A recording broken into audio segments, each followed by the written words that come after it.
दोस्तों यह बात है 1997-98 की, जब इंडियन नेशनल कांग्रेस के इंद्र कुमार गुजराल भारत के प्राइम मिनिस्टर थे। हालांकि उस समय उन्हें एक कमजोर प्रधानमंत्री के तौर पर लोगों के खूब ताने सुनने पड़ते थे और फिर इन्हीं तानों से ही बचने के लिए उन्होंने फैसला किया कि वह पूरी दुनिया को यह दिखाएंगे कि उनकी पार्टी सुरक्षा को कितनी ज्यादा महत्व देती है। और फिर इसीलिए उन्होंने मिसाइल मैन के नाम से मशहूर एपीजे अब्दुल कलाम को भारत रत्न से सम्मानित करने का फैसला लिया। दरअसल 1952 में सीवी रमन को छोड़कर और किसी भी वैज्ञानिक को इस पुरस्कार के लायक नहीं समझा गया था। हालांकि जब इस बात की खबर एपीजे अब्दुल कलाम जी के पास पहुंची तब वह काफी खुश थे, लेकिन काफी नर्वस भी।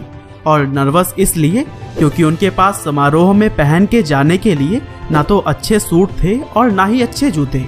और फिर यह बात उन्होंने अपने कलीग और महान रॉकेट वैज्ञानिक सतीश धवन से बताया।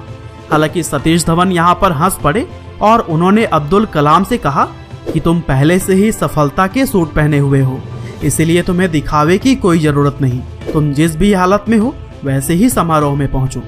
हालांकि एपीजे अब्दुल कलाम जी ने जुगाड़ करके अपने लिए सूट तो बनवा ली, लेकिन फिर भी वह उस समारोह में कंफर्टेबल नहीं थे और वह अपनी नीली टाई को बार बार हाथ लगा रहे थे। और दोस्तों शायद आपको यह बात पता ना हो कि एपीजे अब्दुल कलाम हमेशा ही चमड़ों के जूतों की जगहों पर स्पोर्ट्स शूज पहनना पसंद करते थे। और दोस्तों कुछ इसी तरह से एक बार की बात है जब किसी बैठक में इंदिरा गांधी ने अब्दुल कलाम का परिचय अटल बिहारी वाजपेयी जी से कराया, लेकिन परिचय के समय उन्होंने कलाम से हाथ मिलाने की बजाय गले लगा लिया। हालांकि यह देखते हुए इंदिरा गांधी शरारती ढंग से मुस्कुराईं और वाजपेयी की चुटकी लेते हुए कहा कि अटल जी, लेकिन कलाम तो मुसलमान हैं। और फिर अटल बिहारी जी ने भी इस बात का जवाब यह कहकर दिया कि अब्दुल कलाम ना हिंदू और ना मुसलमान है, वह तो एक भारतीय और वैज्ञानिक महान है।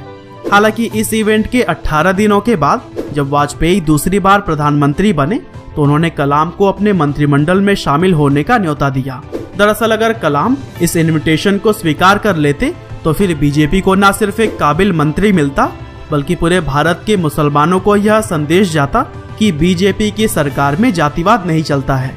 और फिर इस प्रस्ताव पर पूरे एक दिन विचार करने के बाद से अगले दिन कलाम जी ने अटल बिहारी वाजपेयी से मिलकर बहुत ही विनम्रता पूर्वक इस पद को अस्वीकार कर दिया।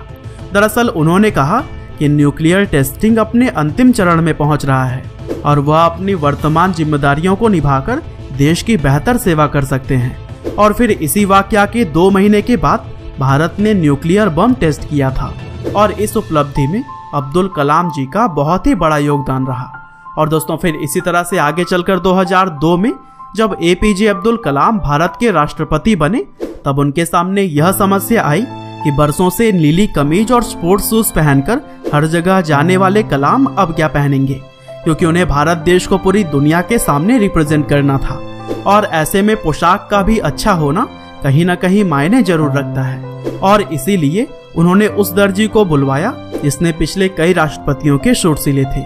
और फिर दर्जी ने आकर एपीजे अब्दुल कलाम की नाप ले ली और उनके लिए 4 नए सूट सिलकर लाया जिसके गले बंद हुआ करते थे। और आजकल इस तरह के सूट को प्रिंस सूट के तौर पर जाना जाता है। हालांकि कलाम ने जब यह सूट पहना तब वह इससे बिल्कुल भी खुश नहीं थे, क्योंकि वह कहते थे कि इस सूट में ऐसा लगता है कि मुझे सांस लेने में प्रॉब्लम हो रही है। और फिर इसी वजह से दर्जी ने उनके सूट के गर्दन के पास से थोड़ा कट लगाया। और दोस्तों बंद गले के सूट की तरह ही टाई से भी उनका दम घुटता था और इसी वजह से अक्सर उन्हें अपने टाई से अपने चश्मे को साफ करते हुए देखा जा सकता है, क्योंकि उनका मानना था कि टाई पूरी तरह से उद्देश्यहीन वस्त्र है और ऐसे में इसका अगर कुछ अच्छा इस्तेमाल किया जाए तो फिर बुराई क्या है। और दोस्तों ऐसे ही एक बार की बात है जब अपने परिवार को राष्ट्रपति भवन में ठहराने के लिए कलाम ने 3.5 लाख रुपए का चेक अपने खुद के अकाउंट से काटा था।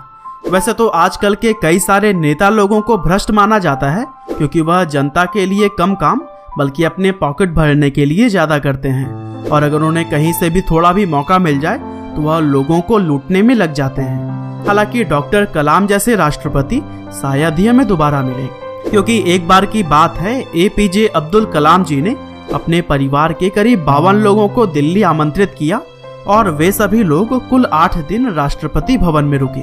लेकिन जब लास्ट में सभी लोग वापस घर चले गए तब कलाम जी ने कुल खर्चों का एक लिस्ट तैयार करवाया और फिर किराए सहित खाने पीने और घूमने हर चीज का पैसा उन्होंने अपने पर्सनल अकाउंट से पे किया। यहाँ तक कि उनके भाई का पोता गुलाम मोइनुद्दीन उस समय कलाम के राष्ट्रपति होने के बावजूद भी मुनीरिका में एक किराए के कमरे में रहता था।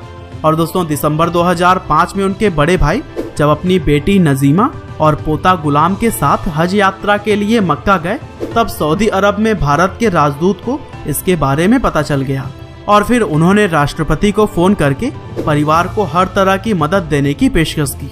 हालांकि कलाम का सिर्फ यही जवाब था कि मेरा आपसे अनुरोध है कि मेरे 90 साल के भाई को बिना किसी सरकारी व्यवस्था के एक आम तीर्थयात्री की तरह हज करने दें। और दोस्तों, सिंप्लिसिटी का इससे बड़ा उदाहरण क्या हो सकता है। इसके अलावा देश प्रेम के साथ साथ डॉक्टर कलाम को पशु और पंछियों से भी बहुत प्यार था। और इसी से ही जुड़ी हुई एक समय की बात है कि ठंडक के दौरान अब्दुल कलाम जी राष्ट्रपति भवन के मुगल गार्डन में टहल रहे थे और तभी उन्होंने देखा कि एक सुंदर मोर को अपना मुंह खोलने में दिक्कत हो रही है। और फिर यह देखकर कलाम जी ने तुरंत ही पशुओं के डॉक्टर सुधीर कुमार को बुलाया और फिर मोर की जांच करने की कहा। और फिर जांच करने पर पता चला कि मोर के मुंह में ट्यूमर है, जिसकी वजह से वह ना तो अपना मुंह खोल पा रहा है और ना ही बंद कर पा रहा है।